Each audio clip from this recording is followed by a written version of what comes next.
Boa noite, irmãos, a graça e a paz. Estamos aqui em mais um EBD, Escola Bíblica Dominical, da Igreja Congregacional do Calvário, EBD online, não é? Você tem aí essa aula gravada, está sendo exibida entre as 10 e 11 horas da manhã deste domingo. Então, queria desejar a você um bom domingo, que a semana que se inicia seja uma semana de bênçãos, e que esse momento que nós estamos vivendo sirva para nos conectar ainda mais. E que esse sentimento de falta que nós estamos vivendo, ele possa ser fortalecido brevemente pelo sentimento de estarmos em comunhão na casa do Senhor. Irmãos, a escola bíblica de hoje está na responsabilidade da Sala Israel, da Mocidade, e eu, Diácono Lancaster, estou aqui para ministrar a aula de hoje. Nós estamos finalizando o Sermão do Monte, capítulos 5, 6 e 7 do Evangelho de Mateus. Nós estamos baseando esse estudo, irmãos, além, claro, do texto base e solidificado do Evangelho de Mateus, nós estamos também baseando nossos estudos no livro O Sermão do Monte, do teólogo D.A. Carson, tá? E hoje nós vamos caminhar para o final. Nós já estamos aqui no finalzinho do capítulo 7. Hoje nós vamos estudar do versículo 15 ao versículo 23. Domingo que vem será mais uma vez a classe Ebenezer. E daqui a 15 dias a gente encerra esse estudo sobre o Sermão do Monte, que tem sido uma bênção, tem abençoado a nossa igreja, tem abençoado a nossa juventude. E nós somos gratos a Deus por isso, tá? Nós vamos orar, iniciar essa aula de hoje, para que Deus me use e fale ao meu coração mais uma vez, e que eu possa transmitir tudo aquilo que o Senhor falou a mim, a vocês, tá? Então, baixe sua cabeça, feche os olhos. Senhor Deus e Pai, nós te louvamos e te agradecemos. Muito obrigado, Senhor, pela oportunidade que o Senhor nos dá de estarmos mais uma vez com vida, mais uma vez com fôlego, para podermos também, ó Pai, te glorificar e aprender mais de Ti. Nos abençoa, se faz presente nessa aula, abre o entendimento para que a palavra chegue e possa fixar e ser compreendida da melhor forma possível, Pai. Me usa, me faz canal de bênção para a vida dos irmãos, em nome de Jesus. Amém? Então vamos lá, irmãos, nós vamos, sem perca de tempo, vamos iniciar a nossa aula. Vou aqui compartilhar com vocês uma apresentação do nosso material, tá? Então tá aí, nós vamos estudar hoje, né, fazer a exposição de Mateus 7, do verso 15 ao verso 23. Na última aula, quem esteve ministrando aula sobre o Sermão do Monte foi o presbítero Jefferson. Já introduziu aqui esse começo de fim do capítulo do Sermão do Monte por completo. Hoje eu vou dar continuidade a esse estudo, tá? Então fica aí com sua Bíblia aberta. Nós vamos iniciar a nossa lição, tá? Jesus, irmãos, ele conclui, né, seu sermão com uma ardente exortação a que se entre no reino, tá? Ele descreve o início do caminho, que foi ministrado por Jefferson, versículo 13 e 14 do capítulo 7. Hoje nós vamos falar o avanço no caminho, ou seja, como ou as coisas que podem surgir durante esse caminho, depois de ter escolhido entre o caminho largo e o caminho estreito, tá? Nós vamos também falar sobre a ponta para o fim do caminho, ou seja, nos últimos versículos que nós vamos estudar hoje, nós vamos ver o apontamento que Jesus faz, né? Finalmente acontece, o que finalmente acontece, aqueles que dizem que são algo, mas não fazem aquilo que dizem, que também é o destino daqueles que nós vamos encontrar pelo caminho, que a gente vai discutir hoje nessa aula, tá? Então nós vamos iniciar com a leitura do texto, Mateus 7, nós vamos ler do versículo 15 ao versículo 23. Diz assim A palavra do Senhor: cuidado com os falsos profetas, que se apresentam a vocês disfarçados de ovelhas, mas por dentro são lobos vorazes. Pelos seus frutos vocês o conhecerão. Por acaso se colhem uvas de espinheiros ou figos de ervas daninhas? Assim, toda árvore boa produz frutos bons, porém a árvore má produz frutos maus.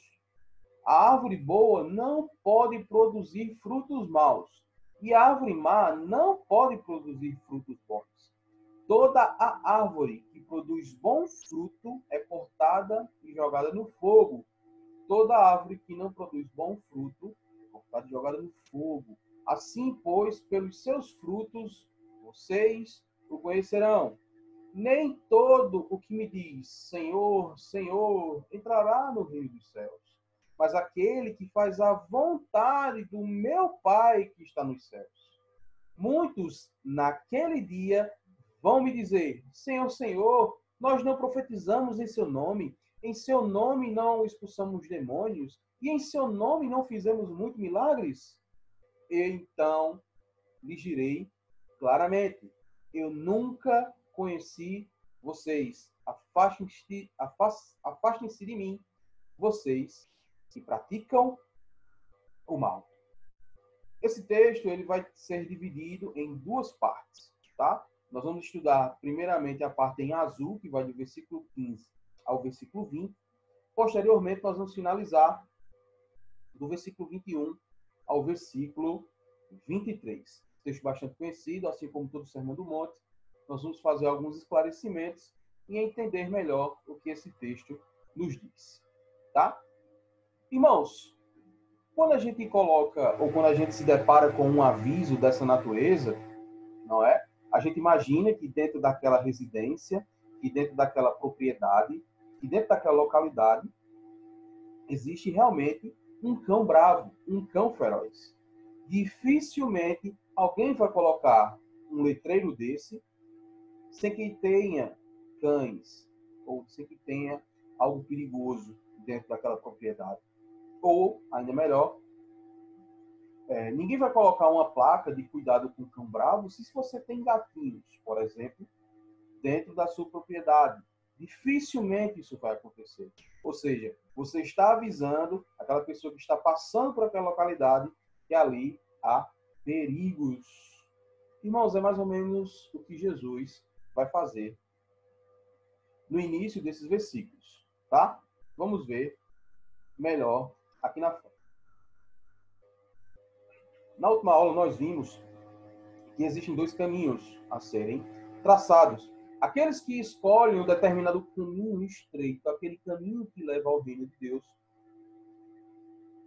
os que seguem no caminho estreito tendem a rejeitar convites claros para pecar.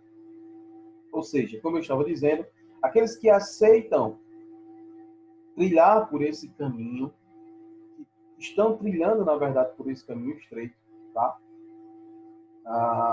Eles vão se deparar com perigos que Jesus vai trazer à tona. Se nós prestarmos atenção nesse primeiro versículo que nós lemos, tá? O versículo 15, deixa eu abrir aqui mais uma vez para a gente acompanhar melhor. O versículo 15 vai nos trazer justamente esse alerta de algo que está no caminho e que é perigoso para os viajantes. Veja só o que diz o versículo 15. Diz assim: cuidado com os falsos profetas. Eles vêm a vocês vestidos de peles de ovelhas, mas por dentro são lobos devoradores. E por que eu coloquei essa frase? Os que seguem no caminho estreito tendem a rejeitar convites claros para pecar.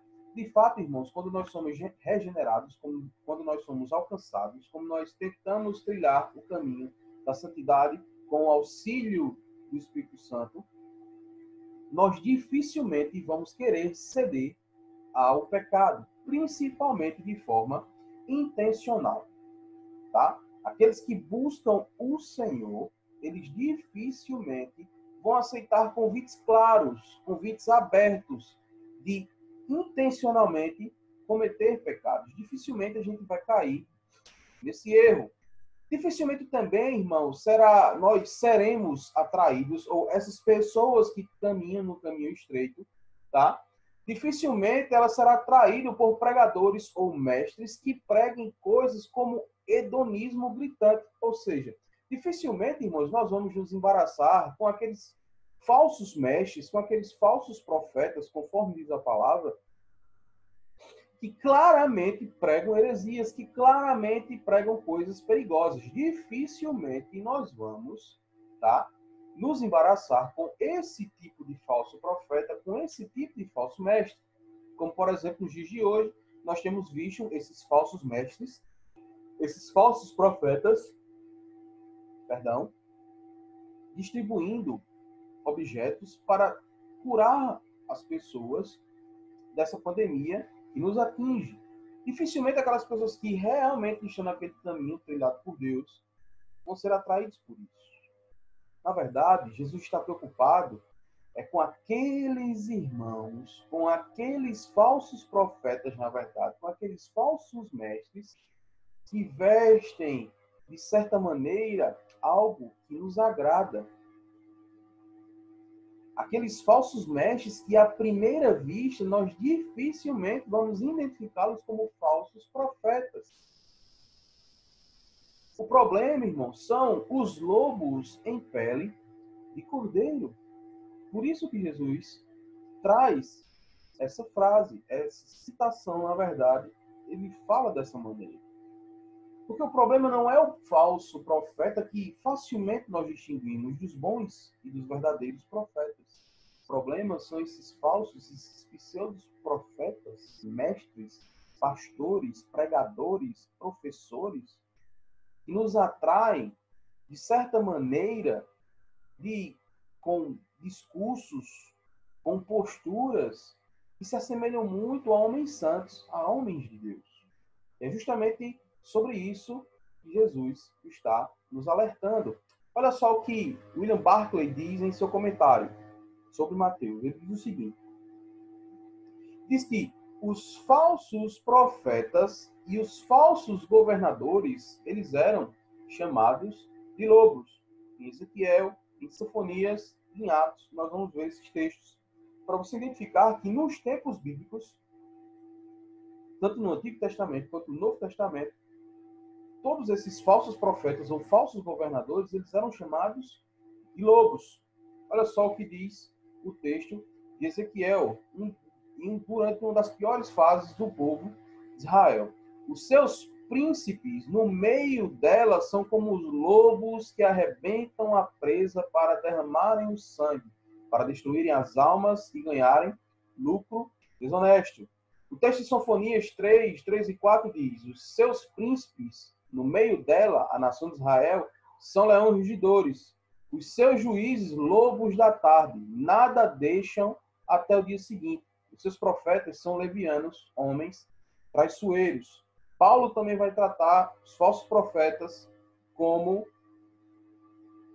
lobos, porque eu sei que depois da minha partida entrarão em meio de vós lobos capazes que não perdoarão o rebanho, tá? Ou seja, Jesus também falou e ensinou aos seus discípulos, né, que eram ovelhas em meio a lobos. E falou também do bom pastor que protege com sua vida a segurança do rebanho.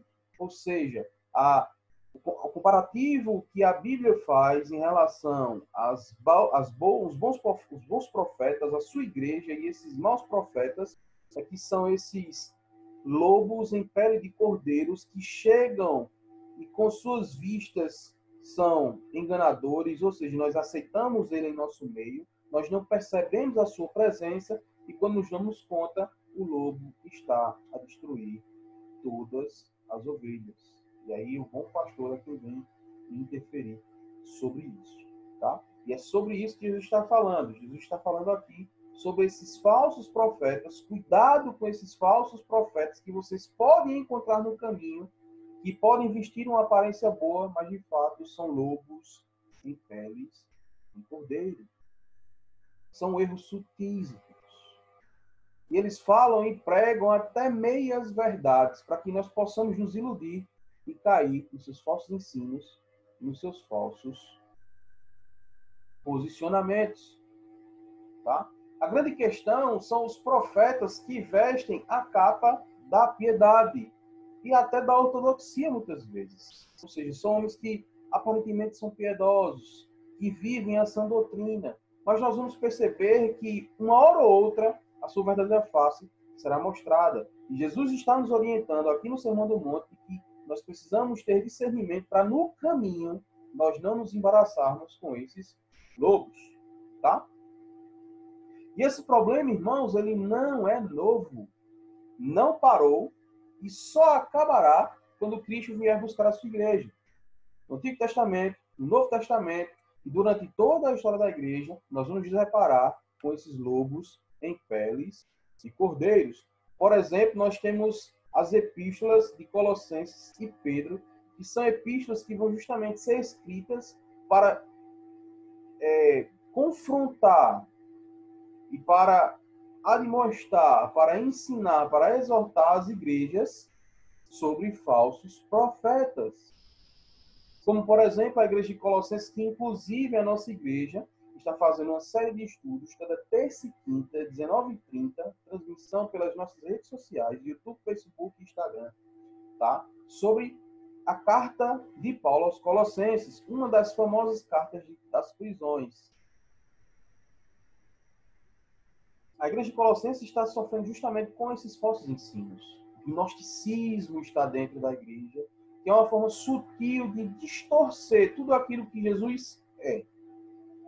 Ao ponto deles comentarem de que a salvação viria através do saber e de colocar em xeque a divindade ou a humanidade de Jesus. E sabemos biblicamente que Jesus era 100% homem e 100% Deus. E eles vão relativar isso de tal maneira que vão colocar a pessoa de Jesus em xeque. Pedro também vai enfrentar as mesmas questões gnósticas nas suas cartas. Então nós precisamos entender que esse problema ele não é do passado. Ele é antigo, mas ele não é só do passado. Ele foi do passado e ele é do presente. Então nós precisamos estar atentos aos lobos em pele e cordeiro. William Hendricks, em seu comentário a Mateus, ele diz o seguinte: entrar pela porta estreita e caminhar pelo caminho ao qual ele dá acesso, significa que agora se pode jogar ao vento toda a preocupação? É claro que não.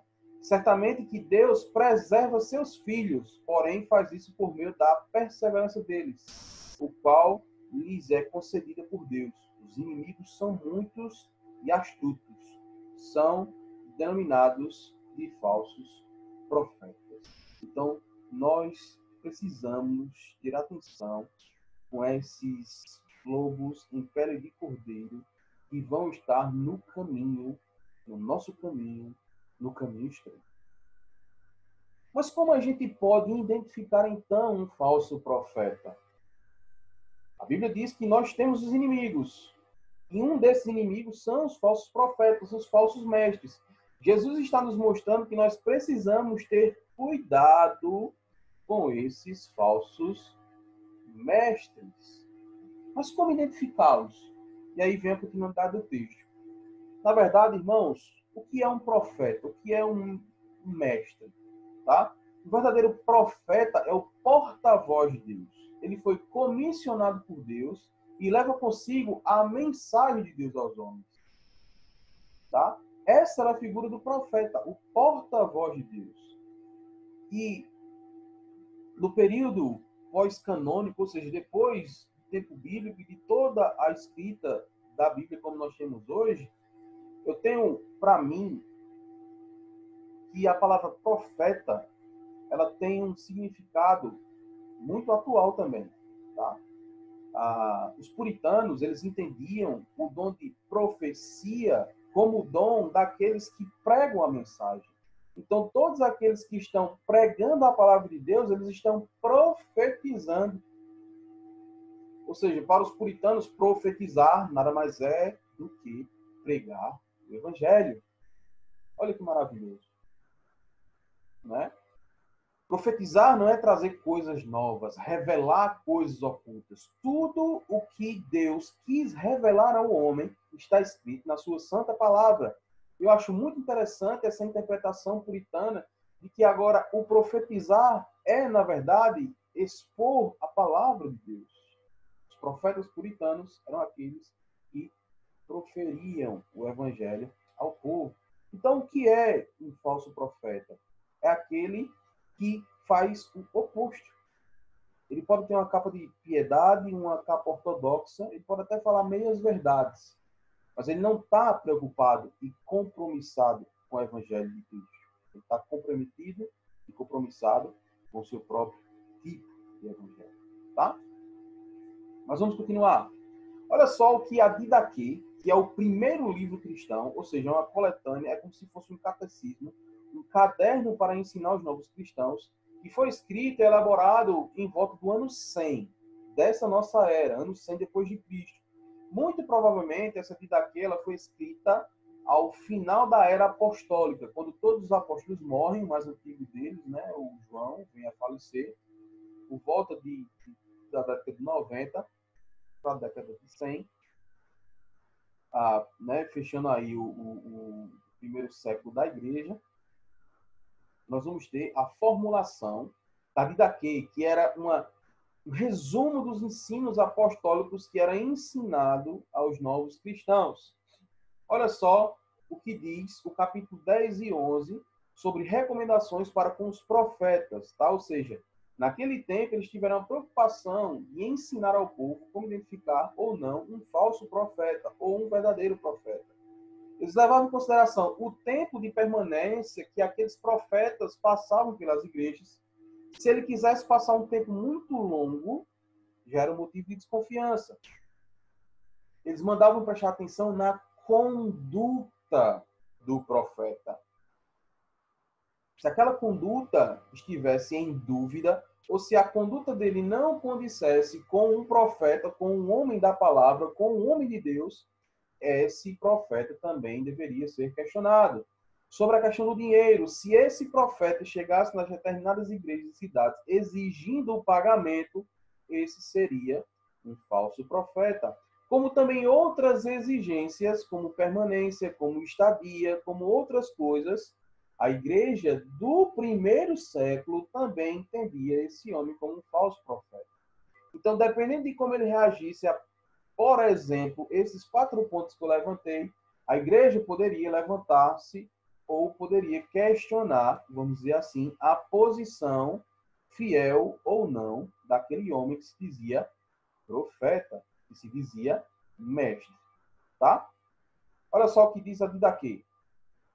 Considerem como poderá viver convosco sem ser um cristão ansioso, mas se não estiver disposto a aceitar estas condições, dentre as quais a gente citou anteriormente, não é mais que um comerciante de Cristo. Tomem cuidado com os tais. Ou seja, no primeiro século, após alguns anos após Jesus ter proferido essas palavras no Sermão do Monte, após Paulo, Pedro terem exortado a igreja e os apóstolos sobre esses falsos profetas, a igreja também se preocupava em blindar a igreja desses falsos profetas, principalmente os profetas lobos em pele de cordeiro, que é mais difícil da gente identificar, mas podemos e conseguiremos identificar esses falsos profetas, tá? Esse texto, irmãos, ele também nos mostra como fazer esse discernimento de outra forma, tá? Antes da gente falar sobre o que o texto vai nos revelar em relação a essa prova, essa análise, tá? Que são os versículos seguintes, nós temos algumas preposições, vamos assim dizer, alguns pontos que a gente pode analisar se aquele profeta, de fato, ele é fidedigno ou não, se ele é um falso profeta ou se ele é um profeta verídico, um homem comprometido com o evangelho de Jesus Cristo.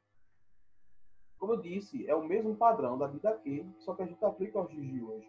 Como é sua conduta, ele é fielmente à palavra, como é a sua vida particular, como ele se comporta em meio à sociedade. Ou seja, nós podemos elencar vários elementos que nós, cristãos maduros, e aqueles também que estão novos na fé, pode se basear para saber se aquele homem, se aquela mulher, se aquela pessoa que se diz profeta é de fato um falso mestre, tá?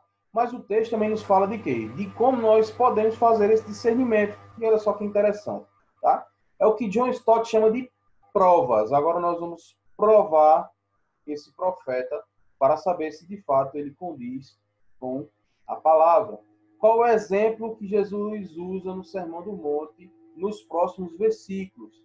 O exemplo da árvore e seus frutos. Ou seja, Jesus está falando em uma língua muito clara, porque os judeus daquela época entendiam muito claramente sobre esse vocabulário que Jesus usava para explicar as suas coisas. Ele vai usar justamente o exemplo da árvore e seus frutos. Ou seja, nós conhecemos uma árvore pelo seu fruto. É um conceito básico, um conceito muito simples, que é aquele conceito que a gente sempre brinca. Pode uma laranjeira dar melancia? Pode um pé de pinha dar goiaba? Pode um pé de banana dar abacaxi? Não pode. Nós conhecemos a árvore pelos seus frutos. E é muito interessante os exemplos que Jesus usa, tá? Jesus fala, por exemplo, do espinheiro e do cardo, que são duas plantas que se assemelham com coisas boas. O espinheiro, ele, em determinada época, ele tinha seus espinhos, e seus espinhos eram tão grandes, mas ao mesmo tempo tão pequenos, que a distância ele poderia ser confundido com uma parreira, ou seja, um pé de uva.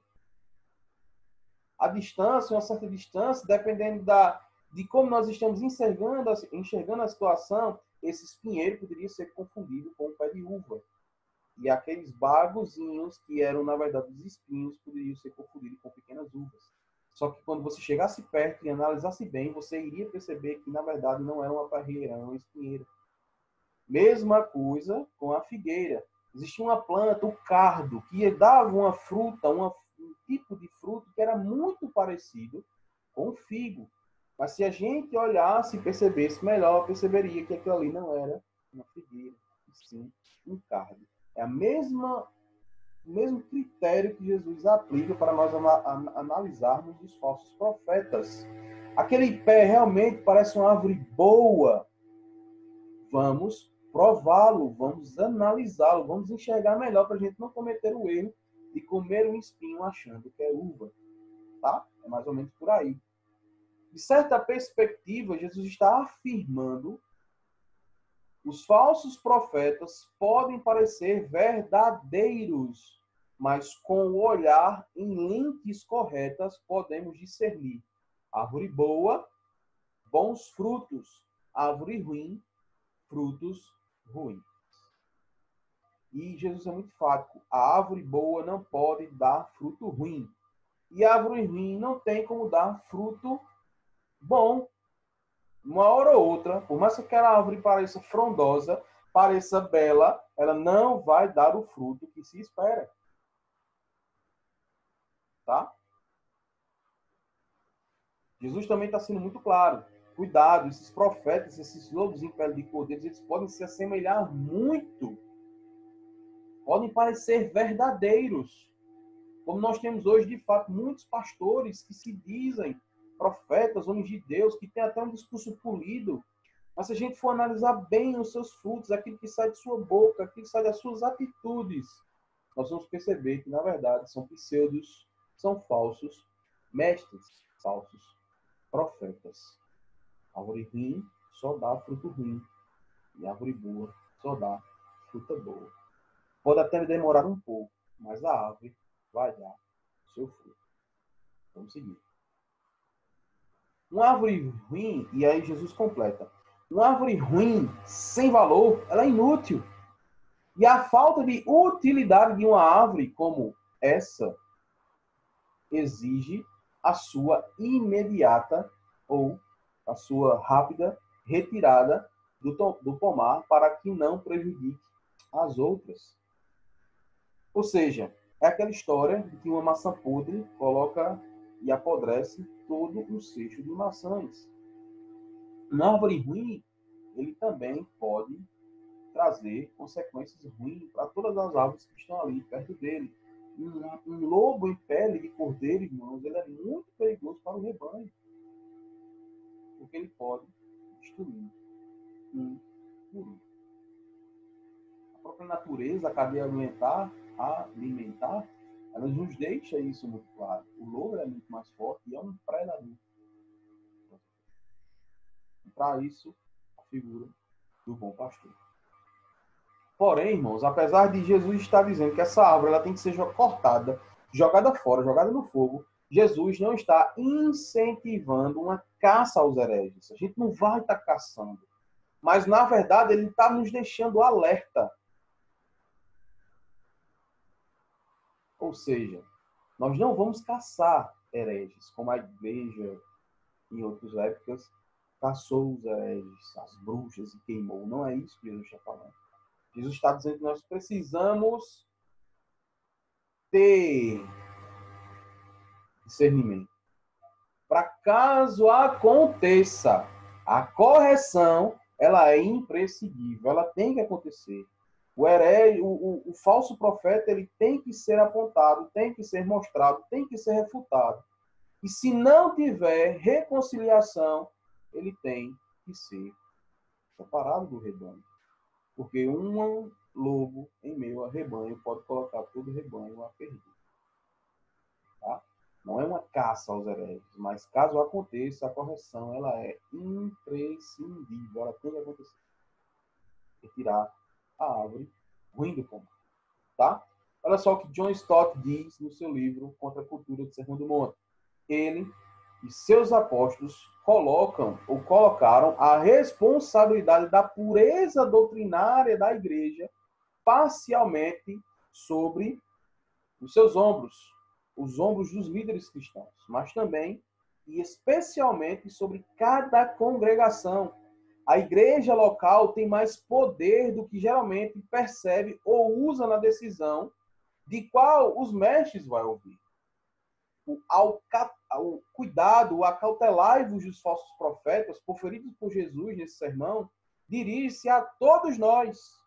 Se a igreja desse atenção à sua advertência e aplicasse os seus testes, não estaria nesse terrível estado de confusão moral e teológica que se encontra hoje, atualmente. E digo mais, querido John Stott, nós estamos em uma situação pior da que você encontrou quando escreveu esse texto.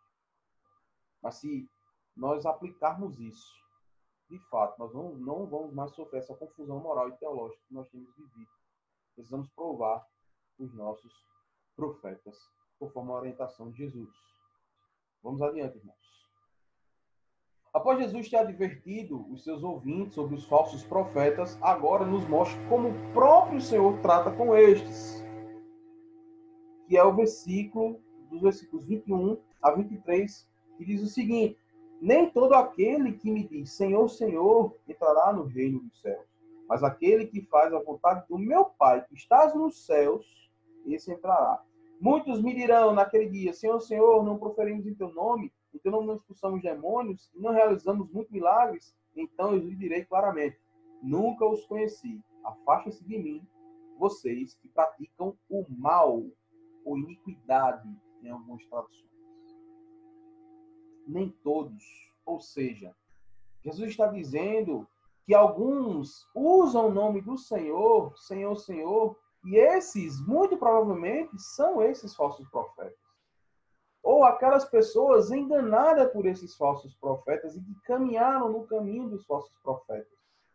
Senhor, Senhor, e Jesus é claro, ele não conhece essas pessoas, tá? Por quê? Porque elas são desobedientes ao Pai. Falam no nome de Deus, tentam fazer as coisas de Deus, mas não em obediência ao Pai. Jesus é muito claro. São os obedientes ao Pai que entram no reino dos céus. Isso não quer dizer, irmãos, que é a sua obediência que te salva. E a gente vai aprofundar isso na conclusão. Mas é inevitável é indissociável de que aqueles que estão no reino dos céus são obedientes.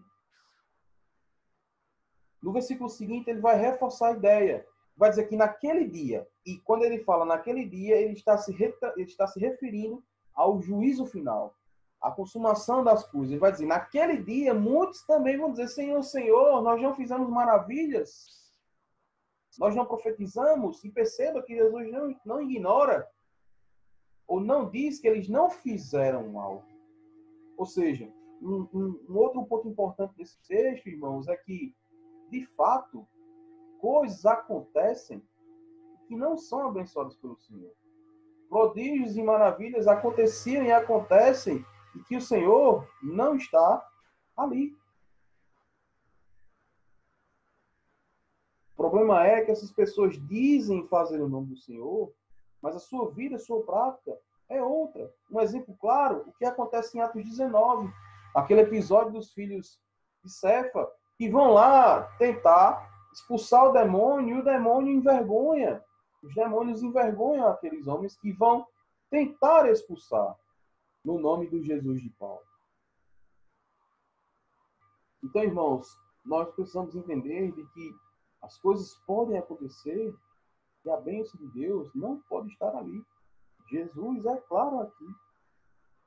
Apartai-vos de mim, vós que praticai essas coisas com iniquidade, com o mal. Há nesta passagem, irmãos, duas grandes verdades eternas. Eu queria dividir com vocês agora. A primeira delas, há somente uma forma de demonstrar a sinceridade de alguém nos seus atos e na prática. As palavras bonitas jamais servirão como substituto das boas ações. Ou seja, não é o meu falar, é o meu falar junto da minha prática de vida.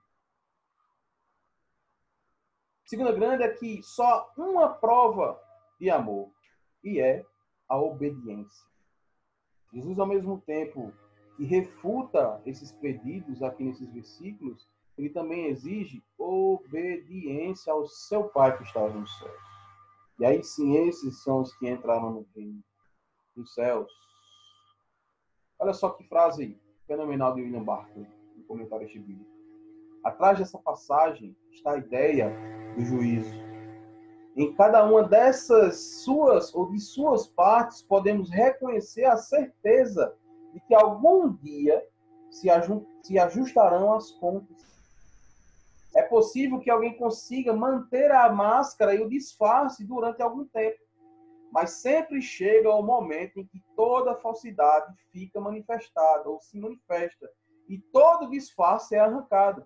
Possivelmente possamos enganar com nossas palavras aos homens, mas jamais poderemos enganar a Deus.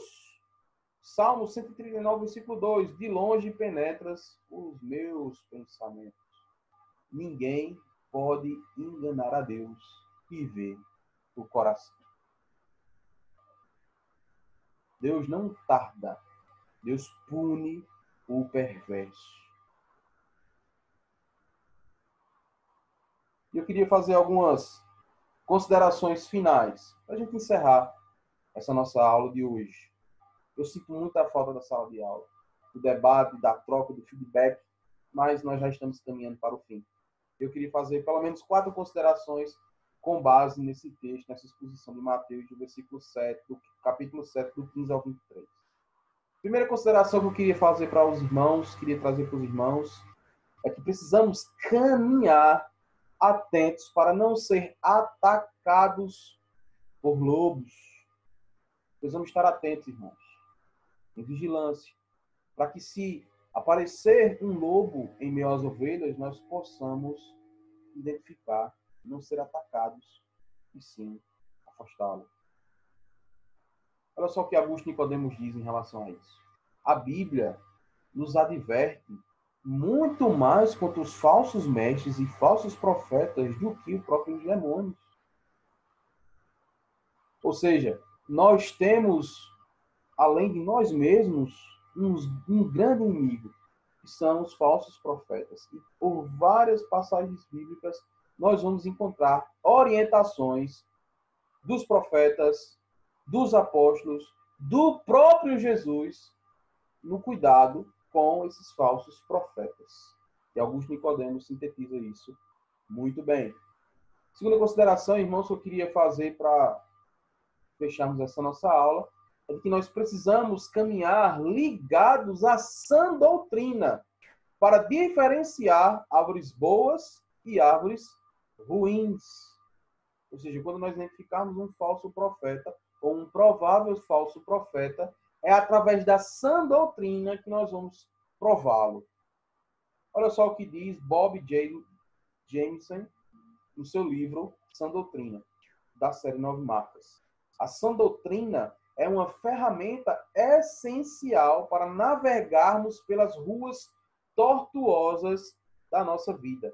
Por isso, não sai de casa sem ela, sem a sã doutrina. O caminho já é estreito. E se nós deixarmos a nossa lâmpada, a sã doutrina, conforme Salmo 119 e 105, nós estamos sem a luz para os nossos caminhos. A sã doutrina é que nos faz navegar tranquilo nesses caminhos estreitos. E é através da sã doutrina que nós provamos os falsos profetas. Em terceiro lugar, irmãos, precisamos caminhar em obediência, assim entrando no reino dos céus. Olha só o que D. Carson fala sobre isso. É verdade, claro, que ninguém entra no reino dos céus por causa de sua obediência. Mas é igualmente verdade que ninguém que entra no reino dos céus é desobediente. Fato, irmãos. É verdade que há a graça que nos salva. Mas essa graça que nos salva, irmãos, gera em nós um espírito de obediência ao Senhor e boas obras. É a fruta certa para a árvore certa. Um bom fruto para a árvore boa. E por fim, irmãos, precisamos caminhar evidenciando Cristo. Com nossa fé e práticas alinhadas na verdade de Deus. É a ideia da ortodoxia e da ortopraxia. O nosso ensino, a nossa fé, a nossa base, a nossa, vamos dizer assim, teoria, a nossa teologia, ela deve estar alinhada com a nossa prática. E ambas devem evidenciar um ao outro. Não é só graça. Não é só conhecimento. Precisamos crescer na graça e no conhecimento. E isso tem que caminhar juntos, evidenciados na nossa fé e nas nossas práticas. A última citação para a gente finalizar de vez. De Martim Lutero, reformador do século XVI. Qualquer ensinamento que não se enquadre nas Escrituras deve ser rejeitado, mesmo que faça chover milagres todos os dias. Irmão, que nós possamos ser mais atentos nesse caminho tortuoso, nesse caminho estreito. Que nós possamos aplicar às nossas vidas tudo aquilo que nós aprendemos hoje. Que o Senhor te abençoe. Que você esteja atento aos falsos profetas no caminho. Que você esteja atento à sua prática de vida. Que você esteja atento a como você vai caminhar nesse caminho que foi proposto no versículo 13 e 14. E agora você está caminhando e está chegando a entrar no reino dos céus. Na próxima aula, irmão, nós vamos fechar com a aplicação do próprio Cristo sobre todo o seu sermão. Em uma das passagens mais belas do Evangelho, que é o encerramento do Sermão do Monte.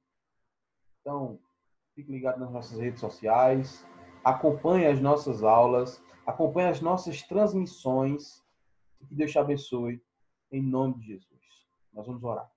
Senhor Deus e Pai, nós te louvamos e te agradecemos mais uma vez por esta aula, Pai. Que bênção, que maravilha. Que o Senhor possa nos fortalecer, Que o Senhor possa nos ensinar a caminhar diligentemente nesse caminho estreito, ó Pai, até a entrada no reino dos céus, definitivamente. Nos abençoe toda a igreja, ó Pai. Abençoe a vida do pastor Bosco e todos os oficiais que têm se empenhado, ó Pai, de tal maneira para produzir conteúdo, para alcançar a igreja, de certa forma, e diminuir esse distanciamento que nos aflige, ó Pai. Abençoe a todos aqueles irmãos enfermos, ao nosso querido Isaac, a todos aqueles que têm passado por enfermidade, ó Pai, que têm perdido pessoas, que o Senhor abençoe, Pai. Em nome de Jesus. Amém. Irmãos, mais uma vez, que Deus abençoe. Fica ligado hoje, às 18h30, mais uma transmissão dos nossos cultos online pelo Facebook, Instagram e YouTube, tá? E não esquece, toda terça e quinta, sede de exposição em Colossenses, terça e quinta, 19h30, e nos sábados, tá? Nós temos a Estação Calvário. Não assiste nada de outra igreja, pelo menos não nos momentos em que nós estamos ali ao vivo, trazendo conteúdo para os irmãos. Deus abençoe, em nome de Jesus. Fiquem em paz. Bom restante de domingo. Em nome de Jesus.